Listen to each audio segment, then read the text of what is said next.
একটা বাস্তব কথা জানেন কি? কন্যা সন্তান বাবার আয়ু বাড়ায়। মেয়ের একটু হাসি বাবাকে দিনের শেষে বাঁচার শক্তি দেয়। তার ছোট্ট হাতটা ধরলে বাবার ক্লান্তি যেন দূর হয়ে যায়। মেয়ের নিরাপত্তা, ভবিষ্যৎ সবকিছুর জন্য বাবারা নিজেদের মধ্যে শক্তিটা নতুন করে আবিষ্কার করে। এই দায়বদ্ধতা, এই ভালোবাসা বাবাকে আরো কিছু বছর লড়তে শেখায়, বাবাকে আরো কিছু বছর বেঁচে থাকতে বাধ্য করে। কাপড় খুলে শরীরের খিদে মিটিয়ে নিলেই সেটাকে ভালোবাসা বলে না। ভালোবাসা কাকে বলে জানো? প্রিয় মানুষটার বিপদে পাশে থাকা, তাকে একটু সম্মান দেওয়া ও প্রিয় মানুষের কষ্টগুলোকে বোঝাকেই ভালোবাসা বলে যা। চাবি ছাড়া যেমন তালার কোনো মূল্য নেই, ঠিক তেমনই শুনো আপুরা, একটা মেয়ের যদি স্বামী না থাকে তারও কোনো মূল্য নেই, সে যতই সুন্দরী ও শিক্ষিত হোক না কেন। চায়ের দোকানের কাপ সবাই ব্যবহার করে কিন্তু কেউ ঘরে নিয়ে যায় না, ঠিক তেমনি পরকীয়ায় বিবাহিত নারীকে সবাই ভোগ করে কিন্তু বিয়ে করে না। শুনো বোন, 10 মিনিটের আনন্দ সবাই দিতে পারে, কিন্তু সারা জীবনের যত্ন স্বামী ছাড়া আর কেউ নেবে না। কে বেশি আপন, মা নাকি বউ? মনে রাখবেন, মা হলো চোখের আলো আর বউ হলো মনের শান্তি। একজন চোখের মণি এবং অন্যজন হৃদয়ের খনি।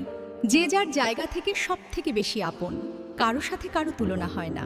যারা বলে বিয়ে করে বিদেশ যাইও না, আয়শা কিন্তু বউ পাইবা না, তারা হয়তো একটি কথা জানে না, যেই নারীর চরিত্র খারাপ তার স্বামী আমেরিকা থাকলেই কি আর পাশে শুয়ে থাকলেই কি, তার তো চরিত্র ভালো না। পৃথিবীর সকল মা বাবার কাছে আমার অনুরোধ, আপনারা যদি ডিভোর্স দিতে চান তাহলে সন্তান জন্ম দেওয়ার আগে ডিভোর্স দিন, কারণ ডিভোর্স দেওয়ার সময় জিতে যান আপনারা, কিন্তু হেরে যেতে হয় আমার মতো সন্তানদের। সুতরাং দয়া করে আমাদের মন ভেঙে দিবেন না। আমরা বাবা মা নিয়ে সুখে শান্তিতে থাকতে চাই। বিয়ের আগের দিন ছেলেদের গায়ে হলুদ মেখে কি বোঝানো হয় জানেন? হলুদ মেখে এটাই বোঝানো হয় যে আগামীকাল থেকে তোমাকে ভাজা শুরু হবে, যেভাবে মাছকে ভাজার আগে হলুদ মাখা হয়। আপনার মন্তব্য কমেন্ট করুন। প্রবাসীদের বউ হতে হলে এই দুইটা জিনিস অবশ্যই থাকতে হবে। প্রথমটি হলো লোকজনের কথা হজম করার মতো সহ্য ক্ষমতা, আর দ্বিতীয়টি হলো প্রিয় মানুষটির জন্য অপেক্ষা করার ধৈর্য ক্ষমতা। ভিডিওটি ভালো লাগলে শেয়ার করবেন।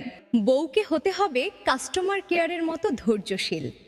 জামাই সারাদিন উড়াধুরা বকলেও সে বলবে, স্যার আপনি শান্ত হন, আমি বিষয়টা দেখছি।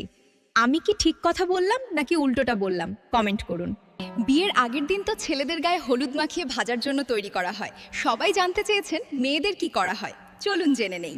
বিয়ের আগের দিন মেয়েদের গায়ে হলুদ মেখে আসলে বোঝানো হয় আগামীকাল থেকে তোমাকে আর ছেলেদের মতো ভাজা নয়, দমে দমে রান্না করা হবে।